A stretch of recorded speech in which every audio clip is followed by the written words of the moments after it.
നമുക്ക് കോഴിക്കോട് മെഡിക്കൽ കോളേജിലേക്ക് ഒന്ന് പോയി വരാം. മെഡിക്കൽ കോളേജിൽ നിന്ന് അത്ര ശുഭകരമുള്ള വാർത്തകളല്ല നമുക്ക് സ്ഥിരമായി വന്നുകൊണ്ടിരിക്കുന്നത്. ഇത്തവണയും വ്യത്യാസമല്ല കാര്യങ്ങളിൽ നിന്നാണ് മനസ്സിലാക്കുന്നത്. കോഴിക്കോട് മെഡിക്കൽ കോളേജിൽ ക്യാൻസർ ചികിത്സാ വിഭാഗത്തിലെ ലിഫ്റ്റ് പ്രവർത്തിക്കുന്നില്ല എന്നാണ് പരാതി. ഒരാഴ്ചയിലധികമായി ലിഫ്റ്റ് തകരാറിലായിട്ടും പരിഹാര നടപടിയൊന്നും ആയിട്ടില്ല.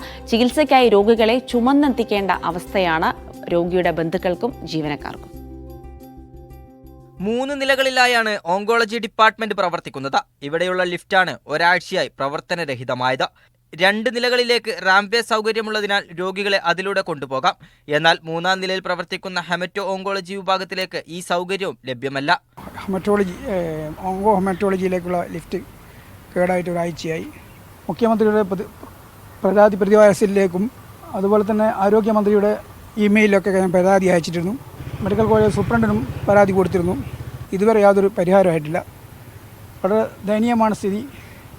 2-ാം നില വരെ റാമ്പേ ഉള്ളൂ. 3-ാം നിലയിലേക്ക് ആളുകളെ ചുമന്നു പോകേണ്ട ഒരു സ്ഥിതിയാണുള്ളത്.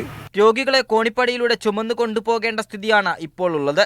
ലിഫ്റ്റിന്റെ കേടുപാട് എത്രയും പെട്ടെന്ന് പരിഹരിക്കണമെന്നാവശ്യപ്പെട്ട് ആരോഗ്യമന്ത്രിക്കും മെഡിക്കൽ കോളേജ് സൂപ്രണ്ടിനും കൂട്ടിയിരിപ്പുകാർ പരാതിയും നൽകിയിട്ടുണ്ട്. മീഡിയ 1 കോഴിക്കോട്.